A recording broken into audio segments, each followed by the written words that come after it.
February 26, 1945. One Marine. One gun everyone said was useless. 60 enemy soldiers dead in 15 minutes. What happened on that hilltop rewrote everything about modern warfare. Welcome to History of World War II. New here. Subscribe now. Already with us. Thank you for being part of this journey. Ever prove the experts wrong? Comment below. The Browning automatic rifle. The bar. 20 pounds of pure frustration. Every Marine hated carrying it. Too heavy, too slow. Wrong for modern combat. That's what the manual said. That's what training taught. That's what everyone believed. Private Wilson Watson had carried this weapon for 8 months, from Paris Island to Camp Pendleton. Every single step confirmed what he already knew: this gun was a mistake. 20 pounds, fully loaded. Double the weight of a standard M1 Garand. Japanese soldiers moved fast with lightweight Type 99 rifles. American Marines struggled under steel that belonged in a different war. The specs told part of the story. The bar fired 36 rounds at 500 to 650 rounds per minute. Effective range 600 yards. Sounds impressive. But here's the killer. 20-round magazines emptied in under 2 seconds of full auto fire. Reload time 8 to 12 seconds under combat stress. That's an eternity when bullets are incoming. The weapon's bipod caught on everything. Most Marines just ripped them off entirely. Watson understood machinery. Born in rural Alabama, his father taught him precision over spray and pray. The bar represented everything wrong: waste, imprecision, dependence on firepower over skill. Yet here he was. February 26, 1945, pre-dawn darkness. Watching Iwo Jima grow larger as their landing craft churned toward hell. Intelligence painted a grim picture. This island was different from every previous Pacific battle. The Japanese had abandoned beach defense entirely. For 8 months, they'd turned 8 square miles into an underground fortress, 11 miles of tunnels, concrete bunkers, positions that could survive the heaviest naval bombardment. General Tadamichi Kuribayashi commanded 21,000 defenders who'd studied American tactics obsessively. He concluded that banzai charges were suicide. Instead, his men would fight from prepared positions, forcing Marines to dig them out one bunker at a time. Every hill pre-sighted for artillery. Every ravine, a kill zone. Every apparent safe position, a trap. Victory required close infantry work. Grenades, flamethrowers, direct assault. No more relying on naval guns and air support. Watson checked his ammunition one final time. 12 magazines. 240 rounds total. 15 pounds of ammo added to 20 pounds of weapon. His standard kit brought the total to over 50 pounds. Other Marines carried light 8-round clips. They could sprint between cover, drop prone, maneuver freely. Watson had to think about every magazine, every burst, every tactical decision governed by ammunition math. Liking this? Hit subscribe. Back to the beach. The beach looked eerily quiet. Naval bombardment had cratered the black volcanic sand. But no enemy fire greeted the first landing waves. Intelligence expected this. Kuribayashi's plan: let Americans land in strength, then trigger the trap. Somewhere in those hills, Japanese observers counted boats and calculated American strength. The real battle would start when Marines moved inland. Hill 203 dominated the southern approach. Aerial photos showed slopes honeycombed with caves and bunkers commanding the entire beachhead. Previous battles taught Marines that high ground meant security. But Iwo Jima's defenders had weaponized that principle. Every hilltop channeled American attacks into prepared killing zones. Squad tactics called for the barman to establish base fire while riflemen advanced.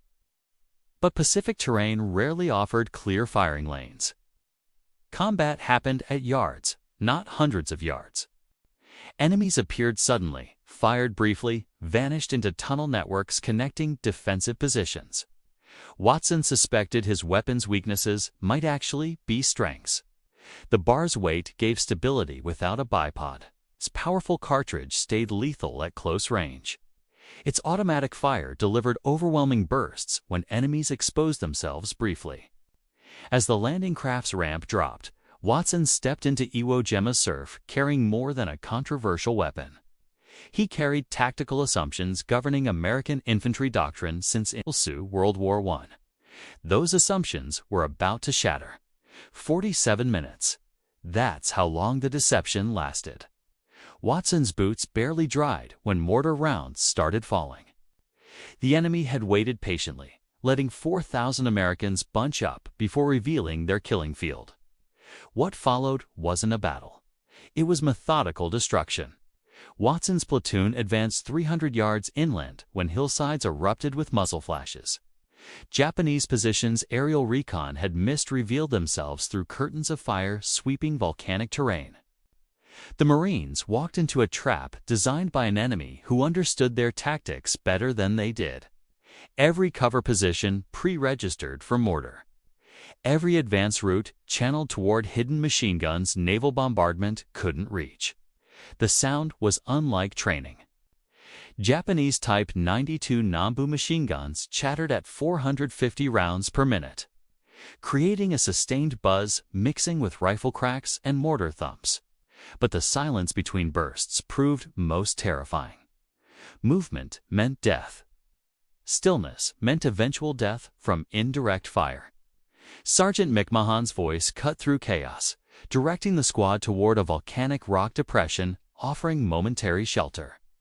Watson followed, the bar shifting awkwardly across terrain, punishing anyone carrying heavy equipment.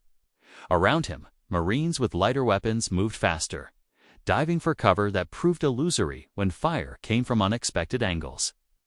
The Japanese positioned weapons, creating crossfires, eliminating dead space, forcing attackers into desperate situations. Could you stay calm under this fire? Tell me below. Watson's first engagement lasted under 30 seconds but taught him everything. A Japanese machine gun opened up from a cave 60 yards forward, tracers seeking scattered Marines. Following doctrine, Watson deployed the bipod, returning precise fire from prone position. His accuracy was excellent. But his position immediately drew mortar attention. 3 rounds landed within 20 yards, forcing him to abandon his firing position or die. The lesson hit brutal and immediate. The bar's conventional role as squad support weapon was unjust, ineffective. It was suicidal against enemies who de-prepared for exactly these tactics. Watson realized his weapon's supposed disadvantages. Weight, close range requirement, ammunition consumption were actually adaptations to different warfare than planners envisioned. Private McMahon, 10 yards left, exhausted 2 Garand clips trying to locate the machine gun. His accurate rifle fire proved inadequate against enemies appearing briefly before disappearing into prepared positions. Japanese tactics minimized exposure time, short bursts, then withdrawal into connecting tunnels. Conventional marksmanship became less relevant when targets appeared for seconds. The breakthrough came when Watson abandoned doctrine. He stopped treating the bar as support weapon. He stopped following training. He stopped fighting like the manual said. When that Japanese machine gun resumed firing, Watson did something insane. He stood up and moved directly toward it. Not away, toward it. The bar's 20-pound weight suddenly became advantage stability for accurate fire while advancing. Automatic capability maintained suppression without stopping to work a bolt. Most importantly, that powerful. .30-06 cartridge stayed lethal at close range. Watson covered 40 yards in under 20 seconds, firing controlled bursts keeping the enemy suppressed while closing distance. The Japanese crew trained for long-range engagement had unanticipated an American advancing into their field of fire while maintaining effective return fire. When Watson reached 20 yards from the cave mouth, he emptied an entire magazine in one sustained burst. Silence. Position neutralized. Nearby Marines stared in disbelief. One man with an automatic weapon just eliminated a position, pinning down an entire squad. More importantly, they'd witnessed tactics matching Pacific combat reality rather than peacetime theory. The bar, dismissed as too cumbersome, proved decisive when employed aggressively at close range. This gets crazier. Subscribe now. But success came at brutal cost. Ammunition. That single engagement consumed over 8% of Watson's total load. Conventional rifle fire allowed careful conservation. Automatic fire traded efficiency for speed and psychological impact. The platoon resumed advance, but everything changed. Marines who'd sought long-range positions now moved aggressively toward enemy positions. Watson showed Japanese defenses were vulnerable to direct assault by attackers who could maintain fire while advancing. The key? Abandoning conventional wisdom that automatic weapons required fixed positions. Approaching Hill 203, Watson counted remaining ammunition. 10 magazines, 200 rounds. At his consumption rate, maybe 10 more engagements before becoming just another rifleman. Then came the mortar round that changed everything. February 27, 11:47 a.m. The explosion landed 23 yards behind Watson. Corporal Henderson died instantly. 2 Marines badly wounded. Critically, the communication wire to battalion headquarters severed. 32 Marines isolated on a hilltop. Japanese artillery had already registered for destruction. Watson found himself alone. The mortar barrage scattered his squad across 100 yards, each Marine seeking whatever shelter volcanic rock provided. When shelling stopped, eerie quiet settled. It's the kind preceding either retreat or annihilation. Through sulfur-tinged air, Watson saw Japanese infantry moving through positions that should have been cleared, reoccupying bunkers and caves connecting to tunnel systems honeycombing the island. The tactical situation, worse than desperate. Watson's platoon had advanced beyond supporting distance, drawn forward by what seemed a breakthrough. Instead, they'd walked into a carefully planned trap. The enemy let them take the hill's crest, then sealed retreat routes with coordinated fire from hidden positions. Now those positions revealed themselves. Confident, isolated Marines posed no significant threat. What would you do here? Retreat or fight? Watson counted 7 distinct enemy positions within view, each carefully sited for mutual support. Japanese doctrine emphasized interlocking fire, eliminating dead space, forcing attackers into prepared kill zones. Positions connected by tunnels, allowing defenders to reinforce threatened points or withdraw under assault, only to reappear elsewhere. Traditional Marine tactics based on destroying individual positions proved inadequate against enemies who could disappear and reemerge at will. The first Japanese soldiers approached Watson's position with confidence. A squad of 8 emerged from a tunnel 40 yards downslope, Type 99 rifles ready but not urgently aimed. Ever wondered how a small, outnumbered unit can turn the tables on a larger, more powerful adversary? Today, we're dissecting a textbook case of adaptive tactics on a volcanic hilltop, where victory wasn't won with brute force, but with brilliant strategy. Forget static trench warfare. This is about mobility, timing, and a deep understanding of psychology under extreme pressure. We're going to explore how a handful of soldiers used the terrain to their advantage and outsmarted their opponent at every turn. So how did they do it? Instead of digging in and waiting for the inevitable, this small unit abandoned the idea of a fixed defense. They embraced constant movement. Their strategy was a fluid dance of precision and relocation. They'd lay down short, accurate bursts of fire, not to eliminate the enemy, but to suppress them, to disrupt their cohesion and sow confusion. Then, before the larger force could pinpoint their location and retaliate, they were gone, repositioning to a new vantage point. This created a ghost-like presence, forcing the enemy to fight shadows. They used every ridge, every crevice of the volcanic rock, not just as cover, but as a tool to channel the enemy into predictable paths, making them vulnerable. It was a masterclass in turning the environment into an active participant in the fight. The breakthrough moment was pure tactical genius. Let's break it down. The Unit S leader identified a critical weakness in the enemy S advance, narrow pass flanked by jagged rock formations. Instead of a frontal assault, they planned a coordinated, multi-angle entry. Two teams provided suppressing fire from elevated positions, pinning the enemy and drawing their attention. This wasn't just random shooting. It was psychological warfare, making the enemy feel trapped and exposed. As chaos took hold, a third team executed a swift, decisive flank, hitting them from an unexpected direction. The sudden increase in tempo, combined with the attack from a blind spot, created a domino effect. The enemy's command structure shattered, their advance stalled, and what should have been an easy victory turned into a disorganized retreat. It was a perfect storm of positioning, timing, and controlled aggression. What can we learn from this incredible display of tactical ingenuity? First, mobility is king. In any high-stakes environment, the ability to adapt and move is more valuable than rigid, static strength. Second, suppression isn't just about firepower. It's about disrupting your opponent's rhythm and decision-making process. And finally, always treat your environment as a force multiplier. Understanding and leveraging your surroundings can create advantages that sheer numbers can't overcome. These lessons extend far beyond the battlefield, into business, sports, and everyday problem solving. It's all about thinking on your feet and turning challenges into opportunities. Thanks for watching. If you found this breakdown insightful, hit that like button and subscribe for more deep dives into strategy and tactics. See you next time. In the chaos of battle, true mastery is forged not in ideal conditions, but in the crucible of extreme pressure.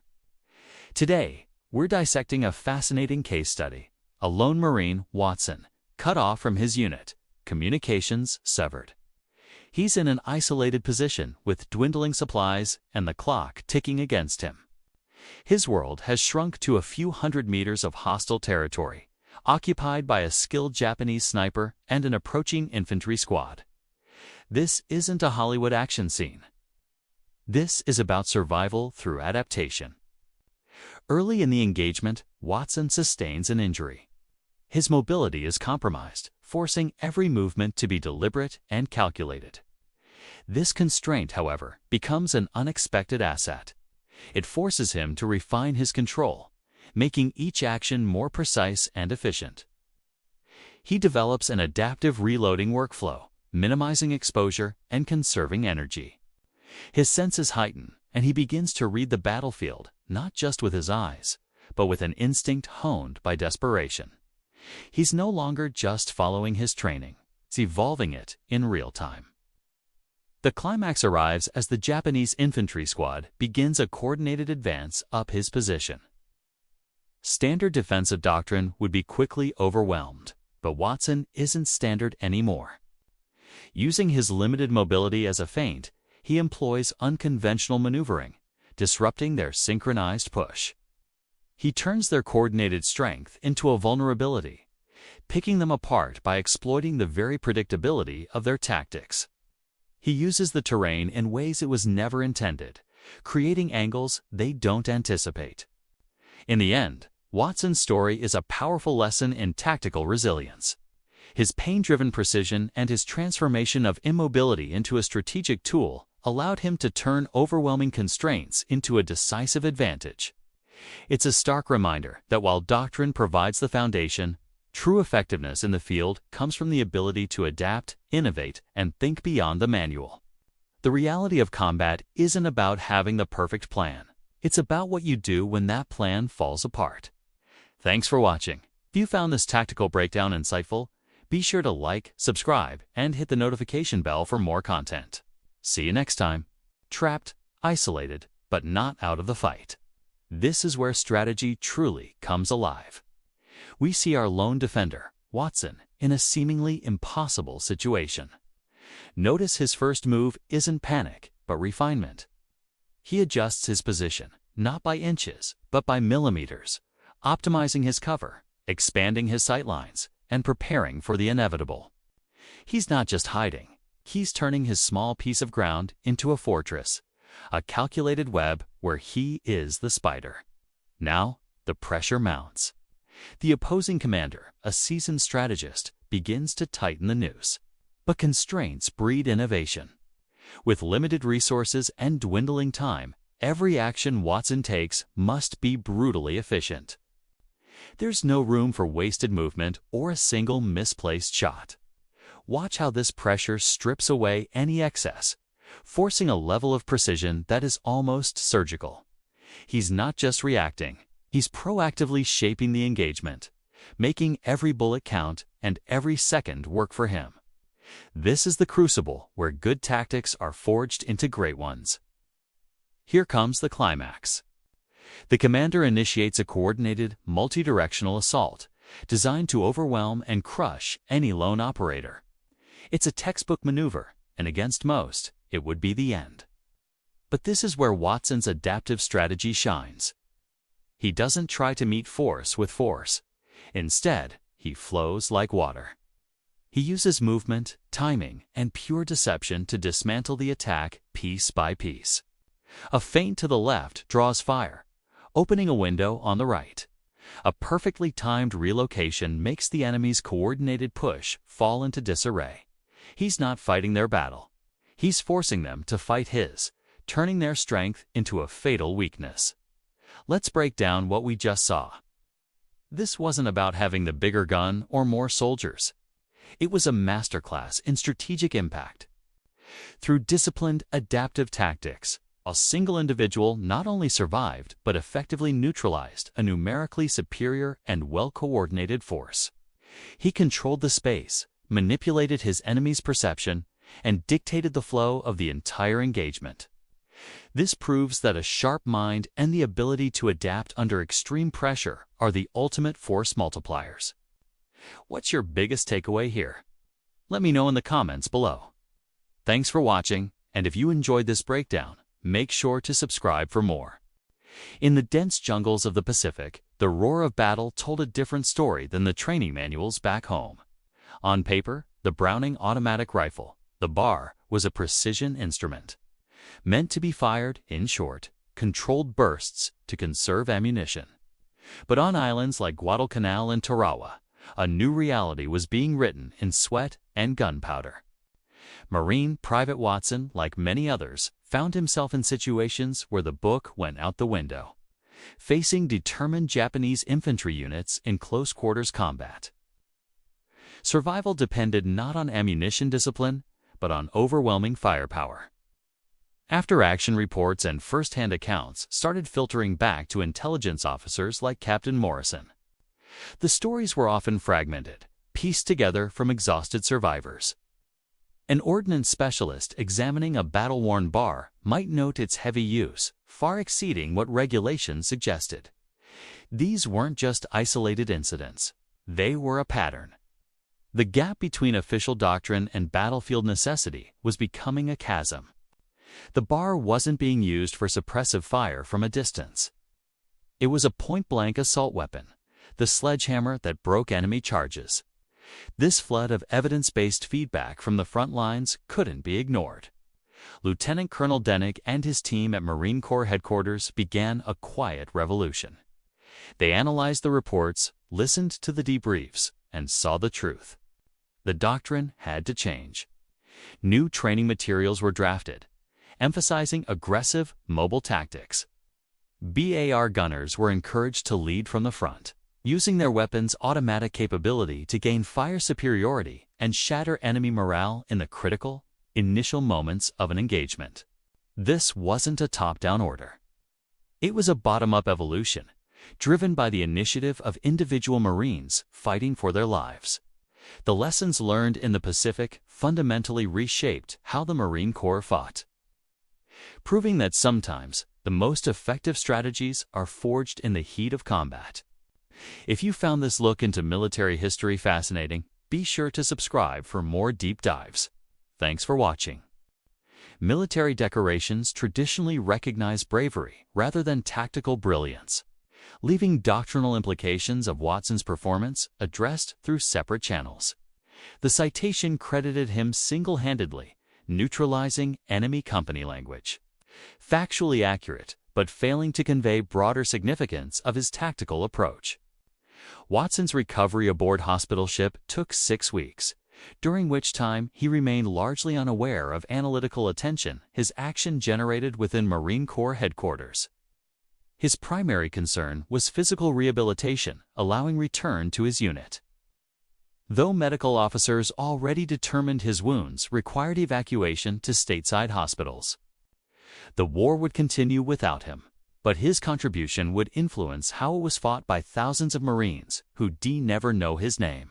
The Browning automatic rifle's reputation within Marine Corps underwent fundamental revision during final year of Pacific War. Weapons previously considered too heavy for aggressive infantry tactics were redistributed to Marines trained in close assault techniques. Watson developed through desperate improvisation. Training programs began emphasizing mobility and firepower over positional tactics, dominating pre-war doctrine. Most importantly, ammunition allocation for automatic weapons increased, reflecting reality that sustained fire capability was more valuable than conservation in close-range combat. Pacific Theater's unique tactical requirements created conditions where conventional military wisdom proved inadequate, forcing individual Marines developing solutions contradicting established doctrine. Watson's success represented intersection of desperate circumstances, innovative thinking, and weapon system never employed according to its true capabilities. His 15 minutes on Hill 203 demonstrated most criticized equipment could become most decisive when used by someone understanding survival required abandoning preconceptions about how warfare supposed to be conducted. The final irony of Watson's story lay in timing of his tactical breakthrough. By March 1945, military planners already began phasing out Browning automatic rifle in favor of lighter, more conventional weapons, reflecting peacetime assumptions about infantry combat. Watson proven weapons effectiveness just as military establishment decided it was obsolete, leaving future soldier generations rediscovering tactical principles one wounded Marine learned through desperate necessity on Pacific Hilltop. The two heavy guns saving his life would soon disappear from American arsenals. True potential realized too late, influencing doctrinal changes that might have saved thousands other lives in brutal island. Campaigns defining Pacific War. But for those 15 minutes on February 27, 1945, everything everyone thought they knew about automatic weapons proven wrong. 1 Marine, 1 weapon, 60 enemy soldiers. And a lesson about innovation, adaptation, and courage to abandon conventional wisdom when survival demands it. Wilson Watson didn't just survive impossible situation on that volcanic hilltop. He revolutionized infantry tactics by refusing to accept what everyone knew about automatic weapons in combat. Sometimes the heaviest burden becomes your greatest strength. Sometimes being told you're doing it wrong means you're the only one doing it right. And sometimes, in 15 desperate minutes, one person can prove everything the experts believed was fundamentally flawed. The Browning automatic rifle was called too heavy, too slow, too outdated for modern warfare, until one wounded Marine showed the world what it could really do. If this story moved you, smash that like button and subscribe to History of World War II. We bring you incredible, untold stories every week. What impressed you most? Drop a comment below. And to our subscribers, thank you. You make this possible. Next week, another battlefield innovation story that changed warfare forever.